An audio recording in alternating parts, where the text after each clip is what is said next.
Hello नमस्कार साथियों, welcome to royal study. दोस्तों आरपीएफ एसआई एनालिसिस के नेक्स्ट वीडियो हम आपके लिए लेकर आ चुके हैं और आज 2 दिसंबर 2024 को हम सेकंड शिफ्ट का जो एनालिसिस है ये कवर करेंगे। इससे पहले हम फर्स्ट शिफ्ट का जो एनालिसिस है कवर करवा चुके हैं और ऑल क्वेश्चंस हमने कवर किए हैं पूरे 50-50।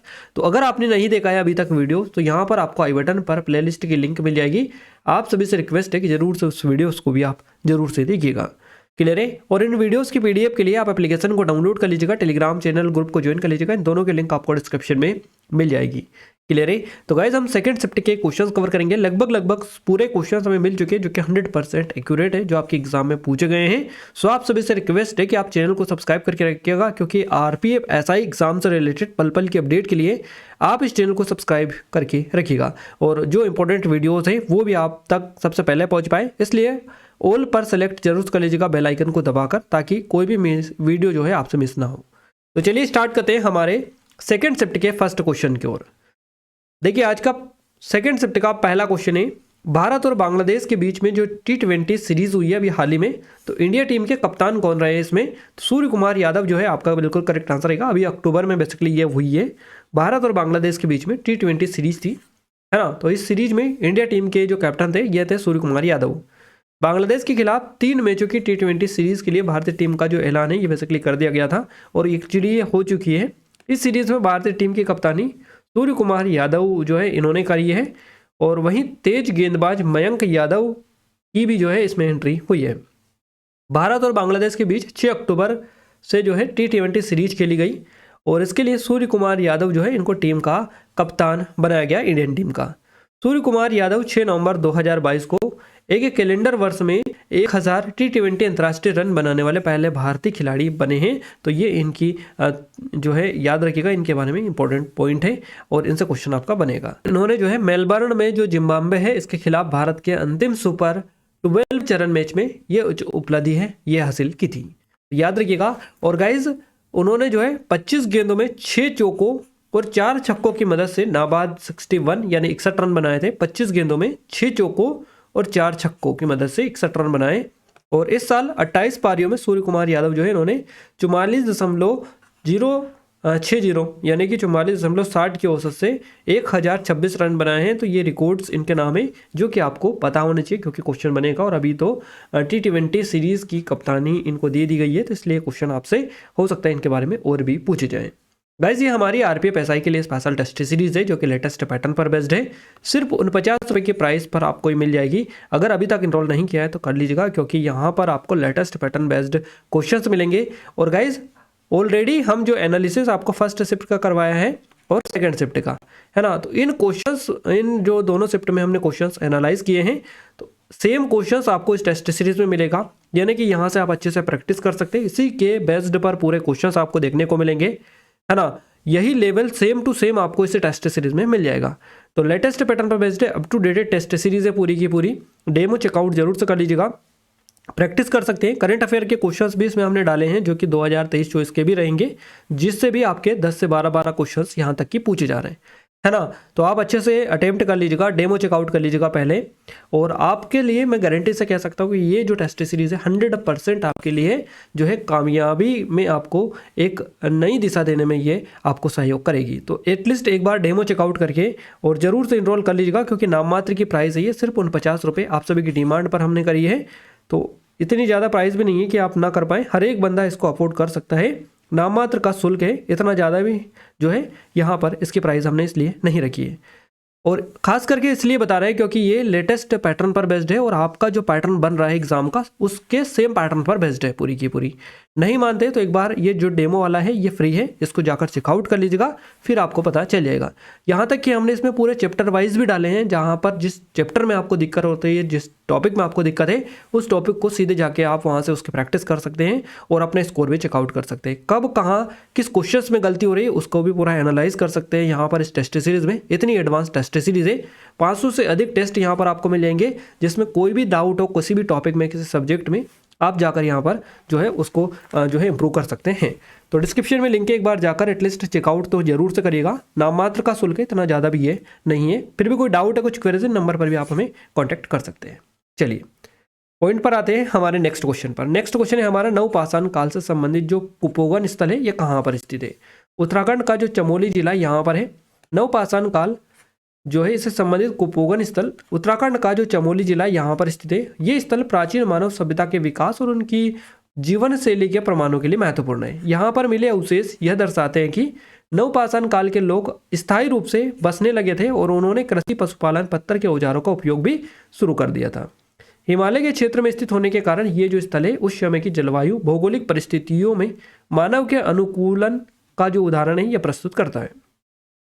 अगला क्वेश्चन है, संसदीय समिति का जो अध्यक्ष है ये कौन होता है? तो समिति के जो सदस्य हैं, सदस्यों में से ही कोई एक होता है संसदीय समिति का अध्यक्ष, याद रखिएगा। संसदीय समिति के अध्यक्ष का चुनाव समिति के सदस्यों में से ही किया जाता है। और संसदीय समिति से जुड़ी कुछ खास बातें भी आपको पता होनी चाहिए, जैसे कि संसदीय समिति सांसदों का एक समूह होता है। संसदीय समितियों का जो गठन है संसद द्वारा नियुक्त या निर्वाचन के लिए जरिए किया जाता है। लोकसभा अध्यक्ष या फिर उपसभापति जो हैं ये भी संसदीय समितियों के सदस्यों को मनोनीत कर सकते हैं या नामित कर सकते हैं। संसदीय समितियां अध्यक्ष के निर्देशन में काम करती हैं और संसदीय समितियां अपनी रिपोर्ट सदन या अध्यक्ष को सौंपती है। अगला क्वेश्चन है, निम्नलिखित में से कौन सा ताल वाद्य यंत्र नहीं है? तो सरोद आपका करेक्ट आंसर हो जाएगा। सरोद जो है ये ताल वाद्य यंत्र नहीं है, जबकि मृदंगम जो है ये तबला और घटम ताल वाद्य है। तो ताल वाद्य में जानवरों की खाल से टकराकर ध्वनि उत्पन्न होती है, जिसको ताल वाद्य हम बोलते हैं, जिससे मिट्टी या धातु के बर्तन या लकड़ी के बैरल या फिर फ्रेम जो होती है इसमें लगाया जाता है। जो खाल होती है इसको मुख्य श्रेणियां भी इसमें डिफाइन की गई है, जैसे कि ऊर्ध्वरुका होती है, अंक्य होती है, आलिंग्या और कमरबंद या फिर ढोल का डमरू परिवार। तो ये बेसिकली है। तबला जो जोड़ी है, दो ऊर्ध्वाधर ऊर्ध्वा ढोल का एक समूह है। अंक ढोल संगीतकार के सामने क्षेत्रीय रूप से रखे जाते हैं। अगला क्वेश्चन कुछ इस तरीके से कि संसद का प्रमुख कौन होता है? संसद के जो प्रमुख है, देखिए संसद के 3 अंग हैं, राष्ट्रपति, इसके अलावा संसद के 2 सदन और हैं जिसमें राज्यसभा और लोकसभा शामिल है। तो यहाँ पर आपका राष्ट्रपति जो है करेक्ट आंसर आएगा। भारतीय संसद में राष्ट्रपति जो है ये प्रमुख होते हैं। राष्ट्रपति के अलावा संसद में 2 और सदन होते हैं, एक राज्यसभा जिसको राज्यों की परिषद के नाम से जाना जाता है, लोकसभा जिसको लोगों का सदन कहा जाता है। तो लोकसभा का जो अध्यक्ष या स्पीकर है लोकसभा के सदस्यों में से चुना जाता है। लोकसभा में कार्य संचालन का जो जिम्मा होता है ये अध्यक्ष का होता है। और वर्तमान में जो है ओम बिरला ये लोकसभा अध्यक्ष है, आपको पता होगा। राज्यसभा का पदेन सभापति भारत के उपराष्ट्रपति होते हैं। क्लियर है? तो राज्यसभा का पदेन सभापति कौन होता है? भारत का उपराष्ट्रपति। राज्यसभा अपने सदस्यों में से एक सदस्य को उपसभापति चुनती है। प्रधानमंत्री संसद के किसी भी सदन के नेता होते हैं, है ना। तो प्रधानमंत्री जो है संसद के किसी भी सदन यानी राज्यसभा लोकसभा दोनों के नेता होते हैं। लोकसभा का महासचिव लोकसभा का प्रशासनिक प्रमुख भी होता है, पता आप रखिएगा। अगला क्वेश्चन बना है आपसे जीएस से, ज्योति तीव्रता या दीप्त जो तीव्रता है इसका मात्रक पूछा है आपसे, क्या होता है? कैंडेला आपका करेक्ट आंसर हो जाएगा। मूल मात्रक वे मात्रक होते हैं जो मूल राशियों से प्राप्त होते हैं, क्योंकि वे जो है एसआई मात्रक अंतर्राष्ट्रीय मात्रक द्वारा वर्जित की जा सकता है। ये जो है मूल रूप से किसी अन्य मात्रकों पर निर्भर नहीं रहते मूल मात्रक, और अन्य सभी जो मात्रक है उनसे निर्मित और व्युत्पन्न होते हैं। प्रकृति में 7 मूल मात्रक मौजूद है, कौन कौन से? जैसे कि 7 मूल मात्रक है, भौतिकी, राशि, एसआई मात्रक और प्रतीक यहाँ पर हमने दे रखा है। देखिए सबसे पहले बात करते हैं लंबाई का। लंबाई का जो एसआई मात्रक है ये मीटर हो जाएगा, जिसको एम से दर्शाया जाता है। द्रव्यमान का जो मात्रक है ये किलोग्राम है, जिसको केजी से दर्शाया जाता है। समय का जो मात्रक है ये सेकंड हो जाएगा, एस, है ना। विद्युत प्रवाह का एसआई मात्रक एम्पियर है, ए से दर्शाया जाता है। तापमान यानी टेम्परेचर का जो एसआई मात्रक है केल्विन है, के से दर्शाया जाता है। ज्योति तीव्रता जो कि क्वेश्चन बना है, कैंडेला इसका एसआई मात्रक है, केडी से दर्शाया जाता है, सीडी से। और पदार्थ की मात्रा तो इसका एसआई मात्रक है मोल, है ना, MOL से इसको दर्शाया जाता है। तो ये 7 मूल मात्रक है और इन 7 से ही आपके एग्जाम में बेसिकली क्वेश्चंस 100% बनते हैं। तो इन 7 को अगर आपने याद रख लिया तो ये टेंशन तो आपकी पूरी तरह से खत्म हो जाएगी। अगला क्वेश्चन है पोषण 2.0 जो योजना है, पोषण योजना 2.0 कब लॉन्च हुई? तो ये हुई 8 मार्च 2018 को, 8/3/2018 को ये लॉन्च की गई पोषण 2.0। क्लियर है?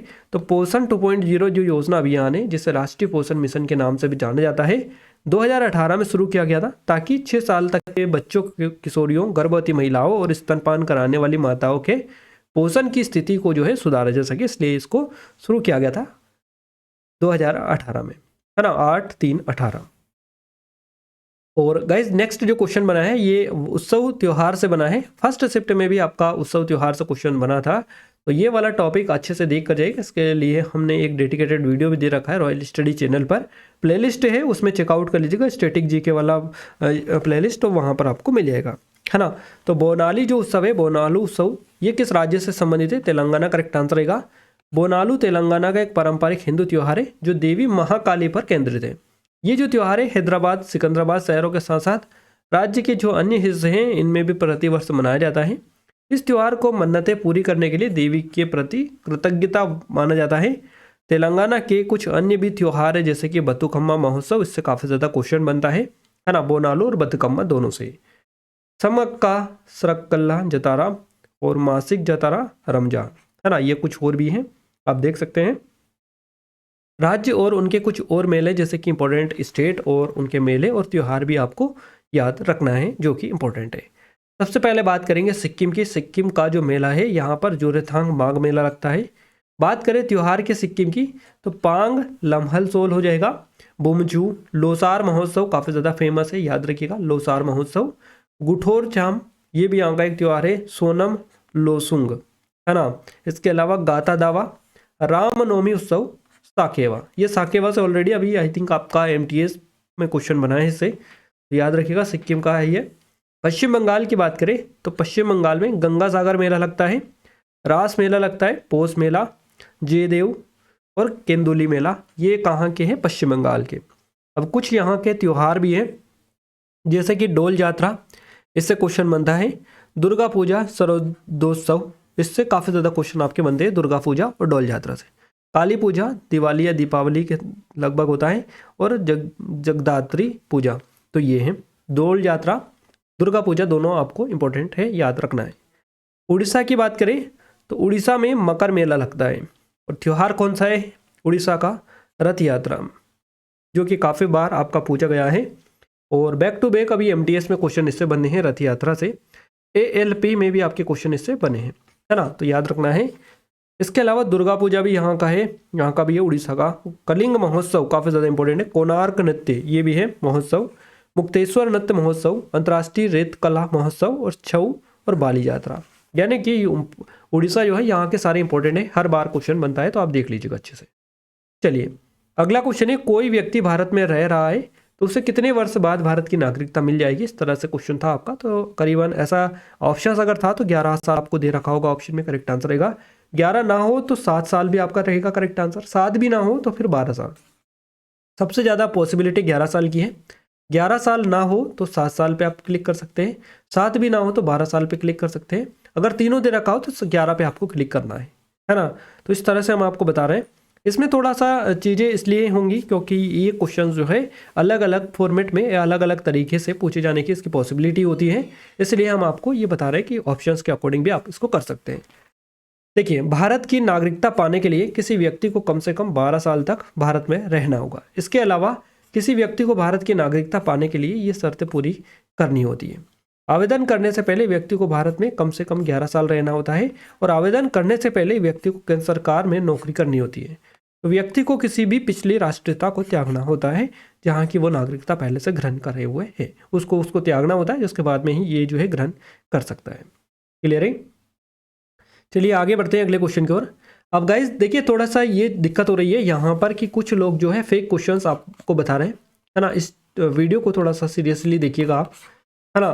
कुछ लोग क्या कर रहे हैं कि हमारा जो थंबनेल है वो फेक थंबनेल बनाकर और फेक क्वेश्चंस बता रहे हैं, तो उनसे आप थोड़ा सा सतर्क रहिएगा, सावधान रहिएगा।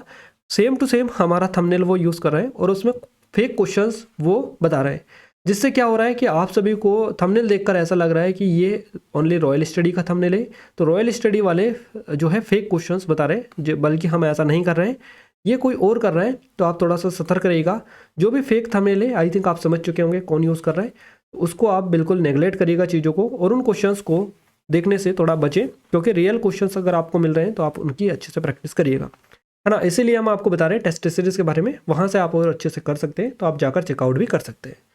चलिए क्वेश्चन हमारा है, नेक्स्ट मुद्रास्फीति को कम करने पर रेपो दर पर क्या प्रभाव पड़ेगा? वृद्धि की जाती है ना, वृद्धि हो जाती है इसमें, रेपो दर जो है इसमें वृद्धि की जाती है। जब भी मुद्रास्फीति को कम करना होता है तो रेपो दर या रेपो रेट जो है इसमें वृद्धि की जाती है। मुद्रास्फीति को कम करने के लिए केंद्रीय बैंक जो है ये रेपो दर को बढ़ाता है या इसमें वृद्धि करता है। तो रेपो दर और मुद्रास्फीति जो है इसके बीच में व्युत्क्रमानुपातीय संबंध होता है, यानी जब एक बढ़ता है तो दूसरा घटता है और दूसरा घटता है तो एक बढ़ता है। इस तरह से रेपो दर को बढ़ाने से मुद्रास्फीति जो है इसको कम करने में मदद मिलती है। रेपो दर बढ़ने से उधार लेना महंगा हो जाता है। इससे बैंकों को केंद्रीय बैंक से ज़्यादा उधार लेने से हतोत्साहित किया जाता है। इससे अर्थव्यवस्था में मुद्रा आपूर्ति कम होती है और इससे वाणिज्यिक और खुदरा जो बैंक है जनता को पैसा उधार देने में ज़्यादा हिचकिचाते हैं। अगला क्वेश्चन आपसे कुछ इस तरीके से कि सेरीकल्चर किससे संबंधित है। रेशम कीट पालन से इसका संबंध है सेरीकल्चर का। रेशम कीट का जो वैज्ञानिक नाम है बॉम्बिक्स मोरी इसका वैज्ञानिक नाम है सेरीकल्चर का। तो सेरीकल्चर जो है रेशम कीट पालन से संबंधित है। रेशम उत्पादन एक कृषि आधारित उद्योग है। इसमें कच्चे रेशम के उत्पादन के लिए रेशम के कीड़ों को पालना शामिल है। भारत विश्व में जो है रेशम का दूसरा सबसे बड़ा उत्पादक राज्य है, देश है। तो आपको ये स्पेशली पॉइंट भी नोट डाउन कर लेना है। क्लियर है। इसके अलावा बायोस्फीयर रिजर्व से क्वेश्चन आपका बना है। तो बायोस्फीयर रिजर्व क्षेत्रों की जीव विविधता और सांस्कृतिकता को जो है ये बनाए रखने में मदद करते हैं। भारत में 18 अधिसूचित बायोस्फीयर रिजर्व है, जिनमें से 11 जो है यूनेस्को के MAB वर्ल्ड नेटवर्क में शामिल है। भारत का पहला और प्रमुख बायोस्फीयर रिजर्व जो है नीलगिरी है। भारत का सबसे बड़ा बायोस्फीयर रिजर्व जो है गुजरात में स्थित है, कच्छ की खाड़ी। और भारत का सबसे बड़ा जो बायोस्फीयर रिजर्व है गुजरात में कच्छ खाड़ी है। और भारत का सबसे छोटा बायोस्फीयर रिजर्व है असम में स्थित डिब्रू सैखोवा। इससे ऑलरेडी क्वेश्चन बन चुका है। इन 4-5 जो पॉइंट है काफी ज्यादा इंपॉर्टेंट है आपकी एग्जाम पॉइंट ऑफ व्यू से, अच्छे से इनको आप देखकर जाइएगा। चलिए अगला क्वेश्चन है, दीवान ए अमीर कोही के पद को किसने शुरू किया था। दीवान ए अमीर कोही के पद को जो शुरू किया था मोहम्मद बिन तुगलक ने किया था। तो मोहम्मद बिन तुगलक करेक्ट आंसर रहेगा। मोहम्मद बिन तुगलक ने दीवान ए अमीर कोही के पद को शुरू किया था। ये विभाग जो है कृषि से संबंधित था और इस विभाग के अधिकारी अमीर ए कोही थे। इस विभाग का उद्देश्य क्या था, दोआब में खेती की स्थिति में सुधार करना, है ना। तो दोआब में खेती की स्थिति में सुधार करना इसका उद्देश्य था। ये था दीवान ए अमीर कोही का एक विभाग था ये, और वे किसानों को सहायता और ऋण प्रदान करते थे। चलिए अगला क्वेश्चन है, दिल्ली सल्तनत का पहला शासक कौन था। तो ये कुतुबुद्दीन ऐबक हो जाएगा। दिल्ली सल्तनत का आपसे पूछा है कि इसका पहला शासक कौन था, कुतुबुद्दीन ऐबक। दिल्ली सल्तनत का पहला शासक कुतुबुद्दीन ऐबक था। ऐबक ने 1206 ईस्वी में दिल्ली सल्तनत की स्थापना की थी और ऐबक मोहम्मद गोरी के गुलाम और उसकी सेना का जो है सेनापति था। ऐबक का जो शासनकाल है 25 जून 1206 से 1 दिसंबर को तक चला था 1210 तक। ऐबक को दिल्ली में कुतुब मीनार बनवाने के लिए स्पेशली आपको बताइए जाना जाता है। अगला क्वेश्चन है, द इनहेरिटेंस ऑफ लॉस पुस्तक के लेखक कौन है। तो ये है किरण देसाई। करेक्ट आंसर आपका रहेगा द इनहेरिटेंस ऑफ लॉस। भारतीय लेखिका है, इनका नाम किरण देसाई है। इनका दूसरा उपन्यास है ये जो उपन्यास है साल 2006 में प्रकाशित हुआ था और इसने कई सारे पुरस्कार भी जीते, जिसमें 2006 का मेन बुकर पुरस्कार है एक 2007 का national book critics circle fiction award है और इसके साथ साथ 2006 का वोडाफोन क्रॉसवर्ड बुक अवार्ड भी इसमें शामिल है। तो इसने कई सारे वैसे तो अवार्ड जीते हैं। इनका दूसरा उपन्यास था ये किरण देसाई का, तो स्पेशली याद रखना है। ये जो उपन्यास है 1980 के दशक के मध्य में भारत का एक हिमालय शहर है इसमें स्थापित है और ये जो उपन्यास है आवर्जन, पहचान और संबंधों की पड़ताल करता है। किरण देसाई की इसके अलावा और भी पुस्तकें हैं जिनसे क्वेश्चन बनने की संभावना काफ़ी ज़्यादा है। तो याद रखिएगा किरण देसाई की जो अन्य पुस्तक है इसमें हुला बालू इन द गुआवा, इसके अलावा देखिए हुआ बालू इन द गुआवा ऑर्चर्ड, नस्टांगुलदे, अंतरावकास्म और जीवन रेशा। तो ये हैं इनकी 3 अन्य पुस्तकें, आप याद रखिएगा। नेक्स्ट क्वेश्चन जो बना है ये संयुक्त सेना अभ्यास से बना है, मिलिट्री एक्सरसाइज से। क्लियर है। इसका नाम क्वेश्चन है आपका स्मृति, है ना, संप्रीति, है ना, संप्रीति इसका नाम है, संप्रीति। तो संप्रीति जो अभ्यास है भारत और किस देश के साथ संयुक्त सेना अभ्यास है। तो ये भारत और बांग्लादेश के बीच में है। संप्रीति भारत और बांग्लादेश के बीच एक संयुक्त सेना अभ्यास है जो वैकल्पिक रूप से आयोजित किया जाता है और ये जो अभ्यास है दोनों देशों के बीच सहयोग को बढ़ावा देने के लिए आयोजित किया जाता है। संप्रीति जो अभ्यास है इसकी शुरुआत हुई थी साल 2009 में। इस अभ्यास का जो मकसद है ये क्या है, तो दोनों देशों की सेनाओं के बीच में आपसी सहयोग को मजबूत करना और बढ़ाना है। इस अभ्यास में दोनों देशों की सेनाएं एक दूसरे के सामरिक युद्धाभ्यास परिचालन विधियों के बारे में जानती है। चलिए नेक्स्ट क्वेश्चन की बात करते हैं। अगला क्वेश्चन है, जयपुर लखनऊ एक्सप्रेस जो ट्रेन है इसका उद्घाटन कब हुआ था? तो जयपुर लखनऊ एक्सप्रेस ट्रेन का उद्घाटन हुआ था 4 फरवरी को 2014 में। 4/2/14 को इसका उद्घाटन हुआ था, 4 फरवरी 2014 को। क्लियर है। और ये जो है जयपुर लखनऊ कॉरिडोर पर 13वीं ट्रेन थी। भारत की 2 राज्यों की राजधानियों के बीच पहली सीधी ट्रेन ये थी, तो आपको ये याद रखना है, जो कि चली थी 4 फरवरी 2014 को। एक क्वेश्चन कुछ इस तरीके से था कि तनवानी वुमेन कौन होती है, इस तरह से। आई थिंक ये मुझे समझ में ही नहीं आया कि क्या था, और इससे रिलेटेड कोई सरनेम है ये तनवानी। अगर और कोई भी हो तो कमेंट में कमेंट करके बताइएगा। बाकी थोड़ा सा क्लियर अगर पता होता तो मैं एग्जैक्ट बता पाता आपको, इतना ही मिला है। फिर अगर आपको पता है तो आप कमेंट में कमेंट करके बता सकते हैं। चलिए अगला क्वेश्चन है, नव भारत साक्षरता कार्यक्रम में लक्षित जो आयु समूह है, टारगेटेड जो एज ग्रुप है, ये कितना है ना? तो ये 15 वर्ष और उससे अधिक है। नव भारत साक्षरता कार्यक्रम के तहत 15 साल और उससे ज़्यादा उम्र के गैर साक्षर लोगों को लक्षित किया गया है। इस कार्यक्रम का मकसद क्या है? देश के सभी राज्यों और केंद्रशासित प्रदेशों में लोगों को साक्षर बनाना। चलिए नेक्स्ट क्वेश्चन है, भारतीय संविधान का जो आर्टिकल 148 है किससे संबंधित है? और इससे आपका फर्स्ट शिफ्ट में भी क्वेश्चन बना है, सेकंड शिफ्ट में same to same questions repeat हुए, और ऐसे क्वेश्चंस की मात्रा भी 5 से 6 क्वेश्चन है जो आपके फर्स्ट शिफ्ट में पूछे गए, सेकंड में भी same to same questions repeat हुए हैं। इसलिए आप अच्छे से इन क्वेश्चंस को देख कर जाएं, क्वेश्चंस आपके रिपीट भी हो रहे हैं, विद प्रूफ हम आपको बता रहे हैं। भारतीय संविधान का जो अनुच्छेद 148 है ये किससे संबंधित है? तो भारत के राष्ट्रपति के पास नियंत्रक और महालेखा परीक्षक केक को नियुक्त करने की शक्ति आर्टिकल 148 देता है। भारतीय संविधान का अनुच्छेद 148 भारत के नियंत्रक महालेखा परीक्षक केक से जुड़ा हुआ है। इस अनुच्छेद के मुताबिक भारत का एक नियंत्रक महालेखा परीक्षक होगा।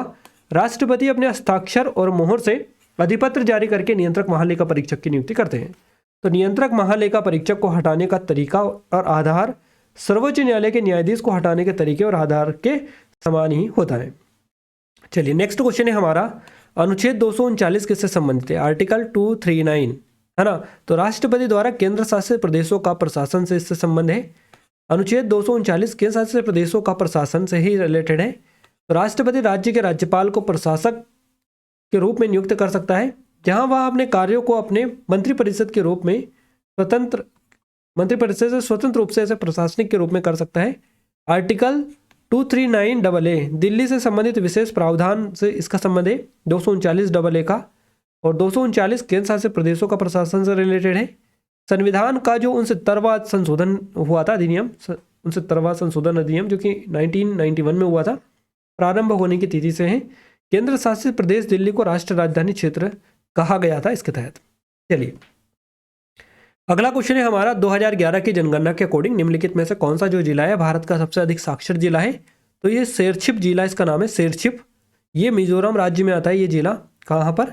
मिजोरम में, है ना? मिजोरम राज्य में आता है, शेरछिप है ये।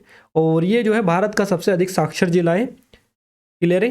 तो 7 वर्ष और उससे अधिक आयु का जो व्यक्ति है, जो किसी भी भाषा को समझ के साथ पढ़ और लिख सकता है, उसको साक्षर माना जाता है। ये साक्षरता की डेफिनेशन है। क्लियर है? 2011 की जनगणना के अनुसार जो शेरछिप है, जो कि मिजोरम राज्य का एक डिस्ट्रिक्ट है, भारत के सबसे अधिक साक्षर जिला ये 2011 के अकॉर्डिंग आया है। तो शेरछिप भारत के मिजोरम राज्य का एक शहर है और एक डिस्ट्रिक्ट है। 2011 में जनगणना के आंकड़ों के अनुसार शेरछिप जिले के में औसत साक्षरता जो दर है 98.23% थी। तो आप देख सकते हैं और समझ सकते हैं कितनी ज़्यादा यहाँ पर लिटरेसी रेट है, इसीलिए ये जो है इसमें फर्स्ट नंबर पर आया जिलों की श्रेणी में। अब हम बात करते हैं 2011 की कुछ इंपॉर्टेंट जनगणना जो है, इनमें कुछ इंपॉर्टेंट पॉइंट की। देखिए सबसे पहला पॉइंट है, देश में राष्ट्रीय साक्षरता दर जो है कितनी है? तो यह है 74.04%। पुरुषों में साक्षरता दर है 82.14%, महिलाओं में 65.46%, 65.46%। केरल जो है इसने 93.91% जो साक्षरता दर है इसके साथ में शीर्ष स्थान बरकरार रखा है, यानी कि प्रथम राज्य है साक्षरता के मामले में केरल। बिहार जो है 63.8% साक्षरता दर के साथ में समग्र श्रेणी में अंतिम स्थान पर है। सबसे कम जो साक्षरता दर वाला राज्य है ये बिहार है। मिजोरम का शेरछिप जो है भारत का सबसे अधिक साक्षरता वाला जिला है, और मध्य प्रदेश का जो अलीराजपुर जिला है भारत का सबसे कम साक्षरता वाला जिला है। सबसे ज़्यादा वाला मिजोरम का शेरछिप है, सबसे कम वाला मध्य प्रदेश का अलीराजपुर है। क्लियर है चीज़ें? सबसे ज़्यादा साक्षरता केरल की है, सबसे कम बिहार की है। ये चीज़ें भी क्लियर है, आई थिंक आपकी होगी। अब बात करते हैं केंद्र शासित प्रदेश की। लक्षद्वीप जो है ये 91.85% साक्षरता दर के साथ में भारत का सबसे साक्षर केंद्रशासित प्रदेश है लक्षद्वीप। और सबसे कम साक्षरता वाला केंद्रशासित प्रदेश दादर नगर हवेली है, जहाँ की साक्षरता है 76.24%, है ना। तो दोनों आप याद रखिएगा। हमने यहाँ पर आपको डिस्ट्रिक्ट्स भी बता दिए, स्टेट भी बता दिए और यूनियन टेरिटरीज भी बता दी, है ना। अब नेक्स्ट जो क्वेश्चंस बनेगा उसमें हम आपको डेंसिटी वाला बताएंगे, फिर हम आपको बताएंगे जनसंख्या वाला। क्लियर है? तो ऐसे करके हम हर एक क्वेश्चंस को पूरी डिटेल में कवर करेंगे और आपके जो क्वेश्चंस जो बन रहे हैं एक्स्ट्रा वो सारे यहीं से आपके कवर हो जाएंगे और सीधे सीधे यहीं से आपके क्वेश्चंस ज़्यादातर बन रहे हैं। हाँ, तो याद रखिएगा काफ़ी क्वेश्चंस जो फर्स्ट शिफ्ट की जो डिटेल बताई थी उससे ही आपके निकल कर आए हैं सीधे सीधे, तो इनको बिल्कुल भी आप स्किप ना करें। चलिए अगला क्वेश्चन है, निम्नलिखित युग्मों का विलान करते हुए सही कोड की पहचान करेगा। ये इस तरह से क्वेश्चन आपका बना था, बायोस्फीयर रिजर्व दे रखे थे, राज्य आपको दे रखा था। तो एक तो ये था मानस वाला, है ना, और आपका ये एक था नोकरेक वाला। ये दो थे, बाकी हमें तीसरा और चौथा नहीं मिला, है ना। तो इस तरह से आप यहाँ पर कैसे इनको कर पाएंगे, तो इसी तरह से क्वेश्चंस आपके मिल रहे हैं, तो इनकी आप अच्छे से प्रैक्टिस करें इस फॉर्मेट की। देखिए इसका सही आंसर क्या रहेगा, नोकरेक जो रहेगा इसका ये मेघालय रहेगा, मेघालय पहले में बी, यानी कि मेघालय इसका पहला हो जाएगा। मानस जो है ये असम हो जाएगा, तो मानस असम ये दूसरा हो जाएगा। सिमलीपाल उड़ीसा रहेगा, ये उड़ीसा, और शेषतलम ये आंध्र प्रदेश रहेगा। तो इस तरह से ये रहेगा इसका, है ना। आसानी से आप मिला भी सकते हैं इस तरह से, मानस असम, सिमलीपाल उड़ीसा और ये आपका ये रहेगा, है ना। तो आसानी से मिला सकते हैं, कोई दिक्कत वाली बात नहीं है। अब हम बात करते हैं एक एक को थोड़ी डिटेल में। देखिए नोकरेक बायोस्फीयर रिजर्व, ये जो है मेघालय का जो गारो हिल्स है यहाँ पर स्थित है। बायोस्फीयर रिजर्व का जो नाम है गारो हिल्स की सबसे ऊंची चोटी है नोकरेक हिल्स, इसके नाम से लिया गया है। तो नोकरेक नेशनल पार्क को मई 2009 में यूनेस्को द्वारा बायोस्फीयर रिजर्व की सूची में जोड़ा गया था, ये आप थोड़ा सा याद रखिएगा। अब बात करते हैं मानस बायोस्फीयर रिजर्व की, असम राज्य में स्थित है। मानस राष्ट्रीय उद्यान जो है या असम मानस वन्यजीव अभयारण्य, ये एक राष्ट्रीय उद्यान, एक यूनेस्को प्राकृतिक विश्व धरोहर स्थल, एक प्रोजेक्ट टाइगर रिजर्व, एक हाथी रिजर्व और असम में एक बायोस्फीयर रिजर्व है। तो आप देख सकते हैं ये जो है सब कुछ है। इसकी जो स्थापना हुई थी 1973 में हुई थी, 1973 में प्रोजेक्ट टाइगर के तहत की गई थी इसकी स्थापना, और 1985 में यूनेस्को की जो प्राकृतिक विश्व धरोहर स्थल है इसका दर्जा दिया गया था 1985 में, तो आपको याद रखना है। बात करें सिमलीपाल बायोस्फीयर रिजर्व की, सिमलीपाल राष्ट्रीय उद्यान भी यहीं पर है, क्लियर है, उड़ीसा में ही। तो सिमलीपाल बायोस्फीयर रिजर्व है, 1956 में टाइगर रिजर्व नामित किया गया था इसको। सिमलीपाल बायोस्फीयर रिजर्व जो है यूनेस्को बायोस्फीयर रिजर्व 2009 का एक हिस्सा है। ये उड़ीसा का जो मयूरभंज जिला है इसके उत्तरी भाग में देखने को आपको मिलता है। नेक्स्ट है आपका शेषचलम बायोस्फीयर रिजर्व, कहाँ पर है, दक्षिणी आंध्र प्रदेश में। पूर्वी घाट की जो शेषचलम पहाड़ियाँ श्रृंखला है यहाँ पर ये स्थित है। शेषचलम बायोस्फीयर रिजर्व का कुल जो भौगोलिक क्षेत्र है ये है 4755.9 वर्ग किलोमीटर। शेषचलम पहाड़ियाँ आंध्र प्रदेश का पहला बायोस्फीयर रिजर्व है, आपको याद रखना है, आंध्र प्रदेश का पहला बायोस्फीयर रिजर्व है ये शेषचलम पहाड़ियाँ। चलिए अगला क्वेश्चन है, फॉरवर्ड ब्लॉक के संस्थापक कौन थे, इसका स्थापना किसने की थी, सुभाष चंद्र बोस करेक्ट आंसर रहेगा। सुभाष चंद्र बोस जो है फॉरवर्डिंग ब्लॉक के संस्थापक थे। 1939 में भारतीय राष्ट्रीय कांग्रेस के भीतर एक गुट के रूप में उभरा और पार्टी के वर्तमान में महासचिव है देवव्रत विश्वास। इसका जो गठन है 3 मई 1940 को हुआ था। चलिए अगला क्वेश्चन है, अभिनव भारत सोसाइटी किसके द्वारा स्थापित किया गया था, वी.डी. सावरकर आपका करेक्ट आंसर रहेगा, विनायक दामोदर सावरकर, है ना। तो वी.डी. सावरकर ने अभिनव जो भारत सोसाइटी इसकी स्थापना की थी। वी.डी. सावरकर जिनको विनायक दामोदर सावरकर के नाम से जाना जाता है, इनका जो जन्म हुआ था 28 मई को हुआ था 1883 को। महाराष्ट्र के नासिक के पास में एक भागुर स्थान है, यहाँ पर इनका जन्म हुआ था। सावरकर जो है इंडिया हाउस से भी जुड़े हुए थे और उन्होंने फ्री इंडिया सोसाइटी की स्थापना की थी, ये भी आपको याद रखना है। और नेक्स्ट जो क्वेश्चन बना है ये एनी बेसेंट से बना है। एनी बेसेंट देश थी, तो ये थियोसॉफिस्ट और आयरिश समाजवादी थी। एनी बेसेंट एक ब्रिटिश समाजवादी, थियोसॉफिस्ट महिला अधिकारी, कार्यकर्ता, लेखक, वक्ता, राजनीतिक दल की सदस्य, शिक्षाविद और परोपकारी थी। मानव स्वतंत्रता की चैंपियन के रूप में जानी जाने वाली आयरिश और भारतीय स्वशासन दोनों की प्रबल समर्थक थी। ये 1917 का जो कलकत्ता अधिवेशन था इसमें भारतीय राष्ट्रीय कांग्रेस की ये अध्यक्ष बेसिकली चुनी गई थी एनी बेसेंट, आपको याद रखना है। अगला क्वेश्चन नेक्स्ट जो बना है ये आपका फर्स्ट शिफ्ट में भी क्वेश्चन इससे बना था आई थिंक आपका, घटम एक क्या है, तो ये एक मटका की तरह दिखता है, आपको बताइए, है ना। घटम एक मटका है, इस तरह से। घटम मटका का दूसरा नाम है, जो एक प्रकार का भारतीय ताल वाद्य है। घटम एक बड़ा संकीर्ण मुंह वाला मिट्टी का बर्तन है जिसका उपयोग तबले के रूप में किया जाता है। तो ये मिट्टी का एक मटका है, ऐसा आप बोल सकते हैं। घटम का ताल वाद्य यंत्र है जिसका उपयोग कई जो भारतीय प्रदर्शनों की सूची इसमें किया जाता है। घटम एक भारतीय ताल वाद्य यंत्र है जो हजारों साल पुराना है और ये एक सकरे मुंह वाला मिट्टी का बर्तन है। चलिए अगला क्वेश्चन है आपसे, जो क्वेश्चन बनाए ये है 8वीं पंचवर्षीय योजना, है ना, अष्टम या 8वीं बोल लीजिएगा। तो 8वीं पंचवर्षीय योजना के दौरान भारत के जो प्रधानमंत्री थे कौन थे? PV Narasimha Rao correct answer रहेगा। 8वीं पंचवर्षीय योजना का जो कार्यकाल है ये है 1992 से 97 के बीच में, है ना। और इसके बीच में की जो समयावधि है इसमें ये लागू हुई थी। तो इस दौरान पीवी नरसिम्हा राव जो थे ये थे भारत के प्रधानमंत्री। 8वीं पंचवर्षीय योजना का मूल उद्देश्य विभिन्न पहलुओं में मानव विकास था। प्रधानमंत्री थे पीवी नरसिम्हा राव। इनके तहत अर्थव्यवस्था की समस्या से निपटने के लिए भारत में उदारीकरण, निजीकरण, वैश्वीकरण, है ना, एलपीजी मॉडल इसको बोला जाता है, एलपीजी। अब यहाँ पर लिबरलाइजेशन, प्राइवेटाइजेशन, ग्लोबलाइजेशन इसको नाम दिया गया एलपीजी को, जिसमें उदारीकरण, निजीकरण, वैश्वीकरण आता है। इसकी शुरुआत हुई थी इसमें ही, है ना, पीवी नरसिम्हा राव जो थे इनके कार्यकाल में ही। 8वीं योजना ने उद्योगों के आधुनिकीकरण को बढ़ावा दिया। 1 जनवरी 1995 को भारत विश्व व्यापार संगठन का भी सदस्य बना था। तो याद आपको सारी चीज़ें रखना है ना। यहाँ से ये भी पूछा जा सकता है भारत विश्व व्यापार संगठन वाला, जो कि हमने ऑलरेडी आपको बता दिया है।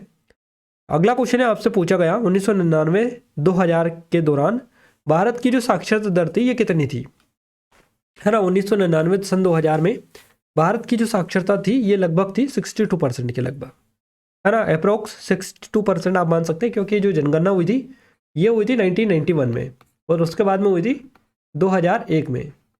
इसके बीच में जनगणना आपको बताइए नहीं हुई थी। तो ये एक रिपोर्ट आई थी नास्को की, है ना, NSSO national sample survey office से। तो इसने एक सर्वे किया था। इसने अपनी 55वीं वार्षिक जो राउंड रिपोर्ट थी 1999-2000 में साक्षरता दर का अनुमान लगाया और इस रिपोर्ट के अनुसार उस समय जो भारत की साक्षरता दर थी लगभग थी 62%। तो इसी को अकॉर्डिंग हमने आपको बताया है। बाकी जो 1991 की जो जनगणना है सेंसस, इसकी टोटल डिटेल दे दे आपको। 1991 में जो जनगणना हुई थी ये भारत की साक्षरता दर थी 52.21%। उसके अनुसार पुरुषों की थी 64.13%, महिलाओं की थी 39.29%। और 2001 में हुई थी उसके बाद में जनगणना। तो भारत की साक्षरता थी उस टाइम पर 64.83%, जहाँ पर पुरुषों की 75.26% थी और महिलाओं की थी 53.67%, है ना। तो आपसे बीच की पूछिए इसके 1999-2000 की, तो ये आपका 62% के लगभग में रहेगा। चलिए अगला क्वेश्चन है, मुगल काल में कृषि का विकास किसने करवाया था, है ना, किसने करवाया था, इसको सही कर लीजिएगा, किसने करवाया था। तो ये अकबर ने करवाया था। मुगल सम्राट अकबर ने कृषि के विकास को बढ़ावा देने के लिए कई सारे उपाय किए, जैसे कि जमींदारों को जरूरत के समय ऋण और कृषि उपकरण उपलब्ध कराए, किसानों को ज़्यादा से ज़्यादा जमीन जोतने और अच्छी क्वालिटी के बीज बोने के लिए प्रोत्साहित किया, जमींदारों को उपज का एक हिस्सा इकट्ठा करने का वंशानुगत अधिकार भी दिया गया। चलिए अगला क्वेश्चन है हमारा, दिल्ली का पहला मुगल शासक कौन था। तो दिल्ली का जो पहला मुगल शासक, यहाँ पर मुगल शासक की बात की गई है और जो इससे पहले क्वेश्चन कवर किया है उसमें हमने दिल्ली का पहला शासक की बात की गई है, फर्स्ट रूलर ऑफ दिल्ली सल्तनत। दिल्ली सल्तनत का पहला शासक कौन था, तो वो हमने कुतुबुद्दीन ऐबक लगाया था, जो कि करेक्ट आंसर आपका रहेगा। यहाँ पर भी बात की जा रही है दिल्ली का पहला मुगल शासक कौन था, तो ये बाबर हो जाएगा आपका करेक्ट आंसर। बाबर जो है दिल्ली का पहला मुगल शासक था। बाबर ने 1526 में पानीपत की जो लड़ाई थी इसमें इब्राहिम लोदी को हराकर दिल्ली और आगरा पर कब्जा कर लिया था और इसके बाद में दिल्ली का पहला शासक यही बना था। तो बाबर का जन्म हुआ था 1483 में जरफना, जो कि अफगानिस्तान में आता है। यहाँ पर बाबर ने अपने पिता की तरफ से तैमूर और माँ की तरफ से चंगेज खान का वंशज था। तो अगर आपसे पूछा जाए कि बाबर जो है किसका वंशज था, तो ये था चंगेज खान का और तैमूर, जो भी ऑप्शन में मिले उसके अकॉर्डिंग आपको क्लिक करना है। बाबर ने तुजुक ए बाबरी नाम की आत्मकथा लिखी थी। अगला क्वेश्चन है, किस अनुच्छेद में उच्चतम न्यायालय की बात की गई, तो आर्टिकल 124 आपका करेक्ट आंसर होगा। अनुच्छेद 124, अनुच्छेद 124 जो है इसमें उच्चतम न्यायालय की बात की गई है। क्लियर है। भारतीय संविधान का अनुच्छेद 124 में कहा गया कि भारत का सर्वोच्च न्यायालय होगा और यह सर्वोच्च न्यायिक निकाय है और भारत के संविधान के तहत अपील का अंतिम न्यायालय। तो सर्वोच्च न्यायालय के पास मूल, अपीली और सलाहकार अधिकार क्षेत्र होते हैं। सर्वोच्च न्यायालय को संविधान की व्याख्या करने का अधिकार है। नेक्स्ट क्वेश्चन जो बना है कुछ इस तरीके से है कि भौतिकी में एसआई इकाइयाँ आपसे पूछी गई थी और बता रहे थे कि कुछ 5 थी। एग्जैक्ट तो हमने एग्जाम दिया था नहीं तो हमें पता है, बट इस तरह से ही उन्होंने लिखा था। हो सकता है ये 5 हो या कम हो, जो भी हो खैर आप बताइएगा कमेंट में करके कि भौतिकी में जो एसआई इकाइयाँ थी इनसे कितने क्वेश्चन बने। एक तो ऑलरेडी आप अपन ऊपर कवर करवा चुके हैं, आपको कुछ और भी पूछी गई थी। तो भौतिकी में कुछ मात्रक आपको याद रखना है, जैसे कि बल का जो एसआई मात्रक है ये क्या होता है, न्यूटन। लंबाई का मीटर हो जाएगा, समय का सेकंड हो जाएगा, द्रव्यमान का किलोग्राम हो जाएगा, पदार्थ की मात्रा यानी सांद्रता का जो मात्रक है मोल प्रति घन मीटर, मोल m स्क्वायर m³ हो जाएगा। तो ये ऑलरेडी हम ऊपर भी कवर करवा चुके हैं, जिसमें कैंडेला वाला जो ज्योतिष तीव्रता वाला हमने कवर किया उसमें ऑलरेडी आपको कवर भी करवा चुके हैं, जो 7 एसआई इकाइयाँ हैं उनको। चलिए इसके अलावा गाइस फिजिक्स में न्यूमेरिकल से 2 से या 3 क्वेश्चन बने थे, क्लियरली उन्होंने लिख कर भेजा है। 2 या 3 क्वेश्चन सीधे सीधे आपके फिजिक्स में न्यूमेरिकल से आए हैं। नेक्स्ट है निम्नलिखित में से कौन सा ताल वाद्य यंत्र नहीं है, तो सरोद हो जाएगा। सरोद जो है ताल वाद्य यंत्र नहीं है, जबकि मृदंगम, ताल, घटम ताल वाद्य है। ताल वाद्य में जानवरों की खाल से टकराकर ध्वनि उत्पन्न होती है, जैसे मिट्टी या धातु का जो बर्तन है, लकड़ी का बैरल या फ्रेम इसमें फैलाया जाता है। अगला क्वेश्चन है विजयनगर कौन से राज्य में था, तो ये कर्नाटका में था, कर्नाटका। विजयनगर भारत का जो कर्नाटक राज्य स्थित इसमें स्थित एक शहर है और ये शहर प्राचीन विजयनगर साम्राज्य की राजधानी था। विजयनगर साम्राज्य की जो स्थापना है ये हरिहर और बुक्कर आई ने की थी। ये जो है साम्राज्य 1336 से दक्षिण भारत के प्रायद्वीपीय क्षेत्र में था, तो ये आप याद रखिएगा। और आप विजयनगर जो साम्राज्य इसको थोड़ा सा अच्छे से देख लीजिएगा, क्वेश्चन बनाए तो आगे भी आपके बनने की पूरी पॉसिबिलिटी है। इसके अलावा 2020 और 2023 से थोड़े बड़े क्वेश्चंस बने थे, इस तरह से बता रहे थे कि थोड़े बड़े बड़े क्वेश्चंस देखने को मिले थे, जो कि 2020 से भी कुछ क्वेश्चंस थे और 2023 से भी थे, है ना। अब यहाँ पर कुछ और भी क्वेश्चंस आपसे पूछे गए हैं, जैसे कि यहाँ पर मैथ्स और रीजनिंग में उन्होंने इस तरह से भेजे हैं, तो आप देख सकते हैं इस तरह से ये क्वेश्चंस थे। आप थोड़ा सा वीडियो को पॉज करिएगा, क्वालिटी आप थोड़ा सा इंक्रीज कर लीजिएगा अगर आपको क्लियर नहीं दिख रहा है तो, है ना। तो आप देख सकते हैं कुछ इस तरीके से क्वेश्चंस था। एग्जैक्ट तो मैं नहीं बता पाऊंगा, पर आप देख लीजिएगा अपने अकॉर्डिंग वीडियो को पॉज करके, और आप समझ भी सकते हैं।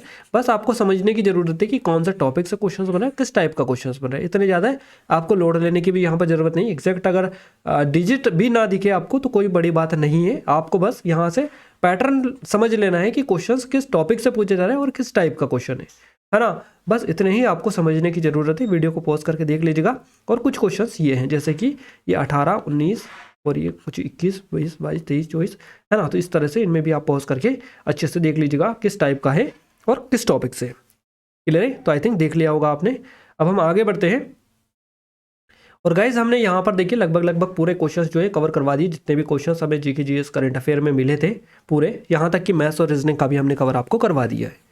तो आई थिंक आपको ये वीडियो पसंद आया होगा। वीडियो को ज़्यादा शेयर करिएगा अपने दोस्तों के साथ में। क्लियर है, और वीडियो को अगर लाइक नहीं किया तो लाइक कर दीजिए, सब्सक्राइब जरूर से कर लीजिएगा, सब्सक्राइब करना बिल्कुल भी ना भूलें। अपने दोस्तों के साथ शेयर कर दीजिएगा ताकि हमें सपोर्ट मिले, मोटिवेशन मिले आपके लिए, और अच्छे से अच्छे वीडियोस हम लेकर आने की कोशिश करते रहे। ये हमारी आरपीएफ एसआई के स्पेशल टेस्ट सीरीज है, सिर्फ 50 रुपये के प्राइस पर आपको मिल जाएगी अभी ये। तो आप एक बार जरूर से चेकआउट कर लीजिएगा। जो आपकी एग्जाम में पैटर्न फॉलो हो रहा है सेम पैटर्न पर बेस्ड है, पूरी की पूरी टेस्ट सीरीज लेटेस्ट पैटर्न पर बेस्ड है।